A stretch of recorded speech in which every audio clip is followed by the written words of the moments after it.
മരമുറി കേസിൽ 12ഓളം ക്രിമിനൽ കേസുകളിൽ പ്രതിയായിട്ടുള്ള ഒരാൾ ജാമ്യത്തിൽ ഇറങ്ങിക്കൊണ്ട് ഒരു മാധ്യമ സ്ഥാപനം നടത്തി മുന്നോട്ട് പോകുമ്പോഴും ആ വ്യക്തിയോടൊപ്പം പോലീസിന്റെ ഉന്നതരായിട്ടുള്ള അധികാരികൾ നടന്നു നീങ്ങുന്ന ഒരു കാഴ്ച വളരെ ദുഃഖത്തോടു കൂടിയാണ് കേരളത്തിന്റെ പൊതുസമൂഹം നോക്കിക്കണ്ടത്.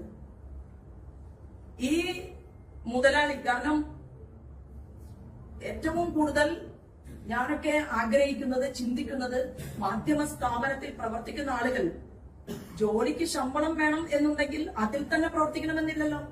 എത്രയോ കഴിവും പ്രാപ്തിയുമുള്ളവർ മാധ്യമ പ്രവർത്തനം പഠിച്ച് ഇത്തരത്തിലുള്ള സ്ഥാപനത്തിൽ തന്നെ ജോലി ചെയ്യും എന്ന് ചടിക്കുന്ന ആളുകളോട് എനിക്കൊരു അപേക്ഷയുണ്ട്. കാരണം ഈ 3000 കോടി കണ്ടുകെട്ടിയ അംബാനിയുടെ ഗതികേട് തന്നെയാണ് ഭാവിയിൽ ഈ മാധ്യമ മുതലാളിയും അഭിമുഖീകരിക്കാൻ പോകുന്നത് എന്നുള്ള കാര്യത്തിൽ ഒരു തർക്കവുമില്ല. മാത്രവുമല്ല, ഒരു ഫോൺ അദ്ദേഹം വിപണിയിൽ ഇറക്കാൻ തീരുമാനിച്ചു. ഞാൻ പഴയ പത്രസമ്മേളനത്തിൽ പറഞ്ഞിരുന്നു. ആ ഫോണിന്റെ പേര് മാംഗോ ഫോൺ എന്നായിരുന്നു. മാംഗോ ഫോൺ വിപണിയിൽ ഇറക്കാൻ തീരുമാനിച്ചിട്ട് 3 കമ്പനികൾ അദ്ദേഹം തുടങ്ങി വിദേശത്ത്. ആ 3 കമ്പനികൾക്കും വെബ്സൈറ്റ് ഉണ്ടാക്കി. ഞാൻ അന്ന് രേഖകളെല്ലാം മാധ്യമ പ്രവർത്തകർക്കും നൽകിയിരുന്നു. ആ 3 വെബ്സൈറ്റുകളിലേക്കും രാജ്യത്തെയും ഇന്റർനാഷണൽ ആയിട്ടുള്ള ആളുകളെയും പൈസ നിക്ഷേപിക്കാനുള്ള സാഹചര്യം ഒരുക്കി. കോടിക്കണക്കിന് രൂപ മാംഗോ ഫോൺ തട്ടിപ്പ് വഴി അദ്ദേഹം സ്വാംശീകരിച്ചെടുത്തു. അതിലൊരു ഇരയാണ് മുൻ മന്ത്രി മഞ്ഞളാംകുഴി അലിയുടെ സഹോദരൻ. അദ്ദേഹം ഇപ്പോഴും മഞ്ചേരി കോടതിയിൽ കേസ് നടത്തിക്കൊണ്ടിരിക്കുകയാണ്. 20 കോടിയോളം അദ്ദേഹത്തിന് നഷ്ടപ്പെട്ടു. നിരവധിയായിട്ടുള്ള ആളുകൾക്ക് കോടിക്കണക്കിന് രൂപ അദ്ദേഹം ആ വിഷയത്തിൽ കൊടുക്കാനുണ്ട്. പണമെല്ലാം അക്കൗണ്ടിലേക്ക് വന്നു കഴിഞ്ഞപ്പോൾ എന്ത് ചെയ്തു? ആ കമ്പനികളെല്ലാം വെബ്സൈറ്റ് വരെ ഇല്ലാതായി. കോടിക്കണക്കിന് രൂപ സമാഹരിച്ചെടുത്തതിന് ശേഷം വെബ്സൈറ്റ് എല്ലാം തന്നെ റിമൂവ് ചെയ്ത് കളഞ്ഞു. അതുപോലെയാണ് മെസ്സിയുടെ വരവ് നമ്മൾ കേരളം കണ്ടത്.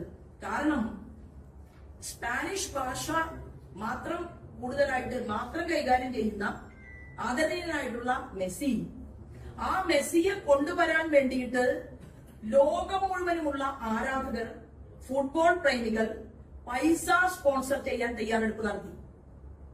എത്ര ആളുകളുടെ കയ്യിൽ നിന്ന് പൈസ സ്പോൺസർ ചെയ്തെടുത്തിട്ടുണ്ട് എന്നതിനെ കുറിച്ച് പരിശോധിക്കപ്പെടേണ്ടതാണ്.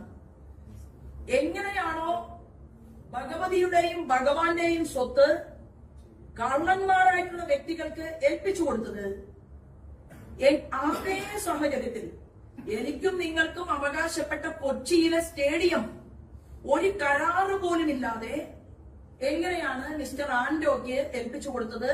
അതിൽ ആന്റോയുടെ സഹോദരന്മാർ പാർട്ട്നേഴ്സ് ആണോ, ആരൊക്കെയാണുള്ളത് എന്നതിനെ കുറിച്ചും പൊതുസമൂഹം അന്വേഷിക്കും.